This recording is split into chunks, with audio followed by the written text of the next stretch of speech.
to the Unitarian Universalist Fellowship of Lake Norman. I'm delighted to be the worship coordinator today for our minister, the Reverend Pat Joby. The UU Fellowship of Lake Norman is an open and inclusive liberal faith community. All are welcome, regardless of race, gender, sexual orientation, ability, or economic status. My name is Jim Price. I've been a Unitarian since 2012, and I've been a member of this congregation for about a year. Our opening words for the service today are from a Unitarian, Ben Soul. Let us hold a quiet moment now as we light our chalice. Henry David Thoreau wrote in his journal on February 2nd, 1841, a child asked his father what became of the old moon, and he said it was cut up into stars. Consider the light. Light out of darkness. Light begets light. The light which the God of Genesis brought out of the darkness is the light that became our world. Our sun's light reflecting off our moon is eclipsed, but then returns to us as our earth moves quietly out of its way. In our current scientific understanding of the origins of the universe, the light of everything that exploded from not quite nothing is the light that became the maybe everything of which we are barely a part. This light we now kindle here will become a light for each of us to carry forth as we find our way through the shadows on our path. Let us be grateful for the light in our lives, even as we honor the dark from which the light came.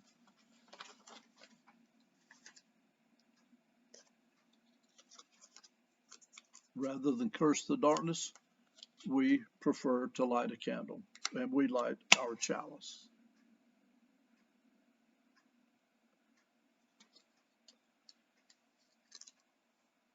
We light our flaming chalice to illuminate the world we seek. In the search for truth, may we be just. In the search for justice, may we be loving. And in loving, may we find peace. Our speaker today is our own Reverend Pat Joby. The title of his sermon is In the Presence of Infinity and Eternity. He describes his service thusly: the Reverend Pat will reach for the beyond, nothing like a little ambition. Even though reality only exists in the here and now, infinity and eternity are intriguing realities in this great big old universe, which may have been around forever. I know it's going to be good. We've heard him before. In fact, I think this might be out of this world. Welcome, Reverend Pat. I want to start off asking that we use just a few seconds of silence. I know that may seem strange to some of you who are watching at home, but let's just take a few seconds to breathe deeply and maybe even blow out some birthday cake candles.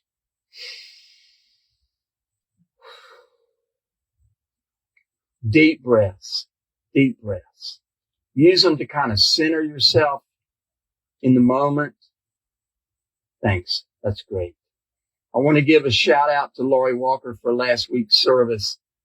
She said two things that really meant a lot to me. One of which was, we're all vulnerable and we're all connected. Simple, straightforward, but how profound. We're all vulnerable and we're all connected. And then I love the quote that she used from the minister up in D.C. at All Souls in D.C., who said, we need to not be using our spirituality to try to get proximity to some distant God up in the clouds or at 35,000 feet, but let's use our spirituality to notice the spaciousness of our own souls. And that's a nice segue into today's message. Infinity and eternity are beyond our understanding. Maybe we can imagine an ultimate horizon for the universe, but really, no matter how we might draw it out in our imaginations, it's pretty hard to think of it as anything other than an abstraction. There may be a concrete, ultimate horizon, but it sure stretches our minds. And what's beyond that? Eternity also bottles the mind.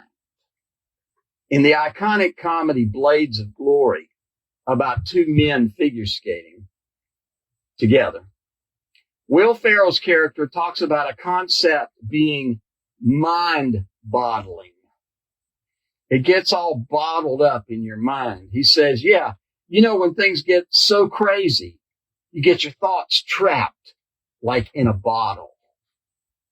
If you want to understand the extremes of the male ego, just watch a Will Ferrell movie. In fact, like infinity and eternity, the extremes of the male ego may be more than we can understand. Eternity also bottles the mind and boggles the mind. If the age of the universe is 13.7 billion years and written human history is roughly 6,000 years, then history would be a speck of dust on the dashboard of your car, and the age of the universe would be the Rocky Mountains. And what happened before that? What is likely to happen for the next 13.7 billion years? I was reading a writer earlier today who said, we don't really have a very good idea of what's going to happen in the next 4 weeks. So what does that have to do with us on a Sunday morning on the website of the UU Fellowship of Lake Norman? If we cannot plumb the depths or comprehend the limits of the infinite or the eternal or even the male ego, why should we consider them, think about them, talk about them? Before I answer that question, here's one more story on infinity. My younger granddaughter, who was 5 years old at the time, went for a ride with me in the car. From a car seat in the back, she piped up, "Old Daddy," they call me Old Daddy. She said, "What is the highest number you can count to?" I said, "Well, Lily, infinity is actually a mathematical term that refers to the fact that no matter how high we count, there's always one number higher." She said, "A number, Old Daddy. I need a number." I said, "Well, Lily, infinity really is a number, which means there is no ultimate number to which one more number can't be added." She said, "So, trillion, trillion, trillion?" I said, "Yes, trillion, trillion, trillion." She said, thank you, Old Daddy." I tell that story to not only illustrate how exasperating grown-ups can be, but also to illustrate again how far beyond our mind's eye is the limit of infinity. But why? What difference does such thinking make? The difference is simply this: infinity and eternity are in the realm of religion. The practice of religion has never really wrapped our minds around it. We have been encouraged to take it all on faith. We Unitarian Universalists like to think our minds wrap around other things pretty well.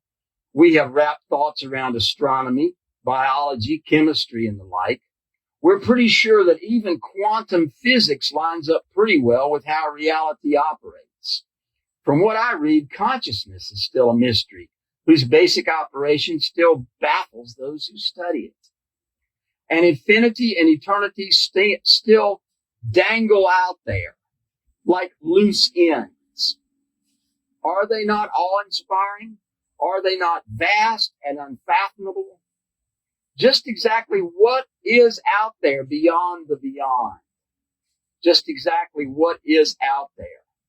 And the mysterious nature of those questions might even inspire reverence. What might stand amazed in the presence of those two loose ends? We are living in a time when religion is failing on a staggering scale. I recently watched a documentary where a speaker claimed that 85% of Southern Baptist youth are leaving the church. Our Unitarian Universalist congregations are growing because we are not dogmatic, because we still stand amazed in the presence of questions that we cannot answer, because our love of social justice transcends our rituals and our symbols. All kinds of people are drawn to us. We are indeed the latest big thing. Many Unitarian Universalists come to us from other religions. They're the ones at 9, 10, or 11 years old, or on into their teens, were never satisfied to take mysteries on faith. They kept asking those dogging questions like, just exactly how did Jonah live in the stomach of a fish for 3 days? And just exactly how did Noah keep all those animals together on the ark and they didn't eat each other? A little boy came home from Sunday school and his mother asked him about the lesson. He said, well, Mom, today's lesson was about the Hebrews leaving Egypt. He said, what happened was they got to the edge of the Red Sea and God showed them how to build a pontoon bridge. And they crossed the Red Sea on a pontoon bridge. And then the Egyptian army got out on the pontoon bridge, and the Israeli Air Force came in and bombed the bridge, and all the Egyptian soldiers died. She said, honey, are you sure that that's what they told you in Sunday school this morning? He said, Mama, if I told you what they told me, you would not believe it. And of course, he grew up to be a Unitarian Universalist. And then there is Zafrod Beeblebrox. Some of you may know The Hitchhiker's Guide to the Galaxy. Zafrod Beeblebrox had the most incredible, unlimited ego in the universe. And he was placed in a torturing device. And the torturing device tried to convince him of his utter and complete tininess in relationship to the rest of the universe. He went into the machine that normally reduced people to screams of agony. And when he came out, he said, no big deal. I already knew how I related to the universe. So that brings me back to the question I asked 2 weeks ago. What is the purpose of our gathering on this website? Why do we get together to listen to a sermon? Is it laughter? Zafrod Beeblebrox and that little boy who had to edit the story from Exodus and my granddaughter are all delightful breaks from the harsher edges of reality. Is our purpose self-improvement? And if it is self-improvement, can we imagine that contemplating infinity and eternity might bring us to better versions of ourselves? Could we become better people by noticing the wide in the sky and the rope of infinity which has no end? Could such contemplation and mulling mill us into a stronger community? Are we truly here for each other in meaningful ways? It sure feels that way to me. But what do you think? And finally, as we stand under an infinite array of stars, a starscape that we know is only a fraction of all the stars in the universe, can we be prompted to work for the poor, the racially and sexually marginalized, the down and out, those who could see their lives made better by people who follow in the footsteps of history's great thinkers, people like Louisa May Alcott and Elizabeth Cady Stanton, Thoreau and Emerson and Walt Whitman? Are we prepared to break a sweat for those who have been pushed to the margins? And if we are, does it have anything to do with standing amazed under the apparently infinite and eternal stars? Personally, that has been my journey. But I want to hear about yours. When have you offered a helping hand, and how has it felt? We all know the stories of people who offered to help and found themselves either ripped off or badly misused by those they helped. What do we learn from these stories? Do we learn to protect ourselves next time? Is it wrong to help someone who later turns out to be taking advantage of us? There's an old thought in religious work that it is easier to get somebody to build a house in Guatemala than down the street. Because when we leave Guatemala, we don't have to deal with those people. If we build a house down the street, we might have to later go back and fix the plumbing or the wiring. I'm a terrible judge of the answers to these questions. I have helped people who turned out to be way above my pay grade. Mental illness and criminal intent often muddy the water. How do we learn better and do better? One clear path is to support people who work with the poor, the homeless, the down and out on a professional basis. Fifth Street Ministries in Statesville has a community kitchen that serves 3 meals a day. The staff is trained in working not only with the homeless, the poor, but also with veterans, and has an outreach program that specifically targets veterans. The Salvation Army is also active in both Statesville and Charlotte. These folks understand and are trained to deal with the toughest cases.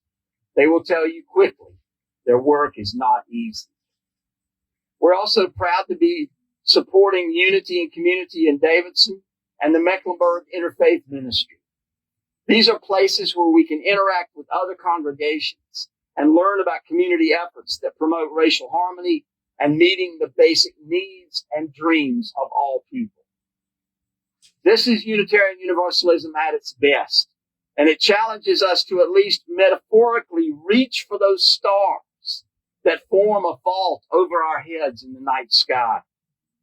I know each of you can think of a moment in your lives when you were kind and generous. Doesn't that feel good? And if it didn't feel good, you likely wouldn't have done it. Sometimes we are paralyzed by fear. Because of that, we don't do anything. 3 friends of mine were moving into a new apartment when they were in graduate school. As they sat across the bench seat of a pickup truck carrying another load of their furniture to the new apartment, they stopped at a red light. In front of them was another pickup, and standing in the bench seat of that pickup was a little girl who was so small she could stand in the seat without bumping her head on the roof of the cab. She had one arm draped over the shoulder of the driver, who looked like he might be her grandfather. The first of my 3 friends said, that's sweet. But the second one said, well, actually, it looks dangerous. And the third one said, life's going to be dangerous. It might as well be sweet. There is such a sweetness in generosity and kindness. There is also a danger that you might be taken advantage of. Life's going to be dangerous. It may as well be sweet. Over the years, I've paid bills for people who were about to have their lights and water turned off. I even helped a woman once get her tag renewed. That was an ordeal that lasted 5 hours and involved trips to more than one government office. Oftentimes, these people will say, if there's anything I can ever do for you, but rarely, oh, so rarely, are they in a position to reciprocate. They are just too far down to be of much help. But there was this one time.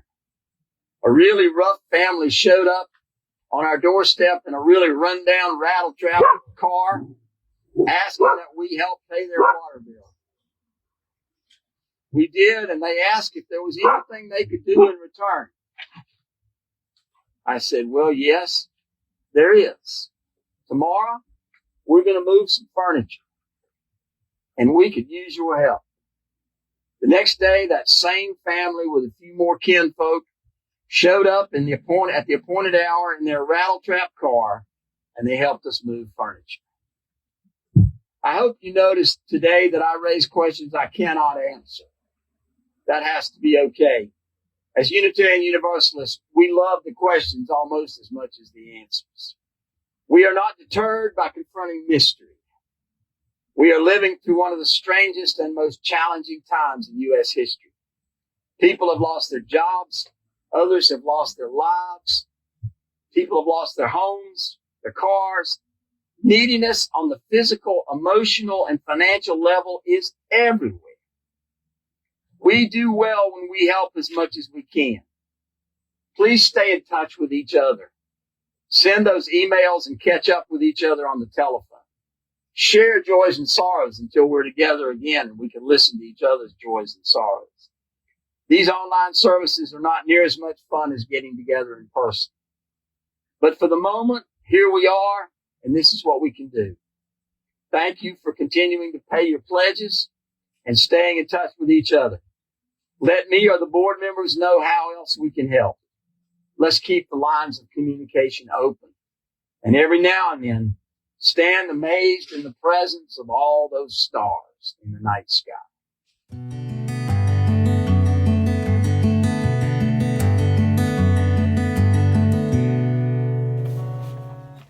Greetings, everybody. This is a Cat Stevens song called The Wind.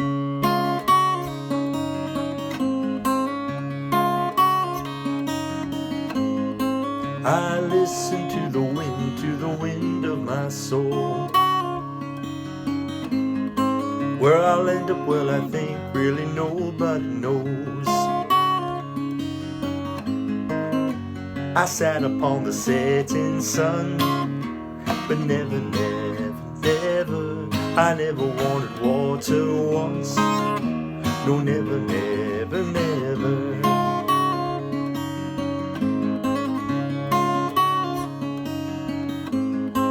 I listen to my words, but they fall far below. I let my music take me where my heart wants to go. I swam upon the devil's lake, but never, I'll never make the same mistake. No, never.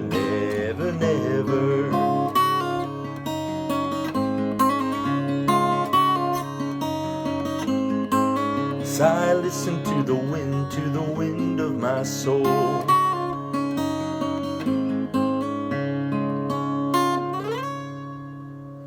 Take care, y'all. Thank you for the service, Pat. Thank you for being our pastor. Thank you for your intellect, and especially thank you for your big heart and for being a part of us. Today we're having a social contact through Zoom meeting immediately following the service. If you haven't interacted yet with our new minister, this would be an excellent opportunity to have a little chat with him and perhaps give some feedback on the service today. And also it's an opportunity for us just to have a social contact, which I think in this pandemic era we all need. If you have a pastoral care need or a concern, please contact Reverend Pat. The weekly newsletter has his phone number and email address. On September the 10th from 4 to 6 p.m., Unity and Community, a North Mecklenburg group focused on racial justice, and of which our own Vice President Harry Wigner is a part, will review central events in American history that will help us to understand the development of white privilege and racism in our country, and nothing could be more timely. So if you can and will participate in that, that would be an excellent opportunity. Drivers are needed to drive folks for early voting.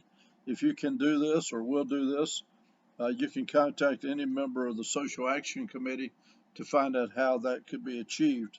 Members of the Social Action Committee, who have been quite active, by the way, are Nicole Gantz, Karen Miller, Natalie Heilig, Tracy Grimm, and Sandy McFeely. And thank you all for your service to our community and, of course, to our fellowship. We extinguish the chalice, but not the light of truth, the warmth of community, or the fire of commitment. These we carry in our hearts until we meet again, and hopefully we'll see you in Zoom.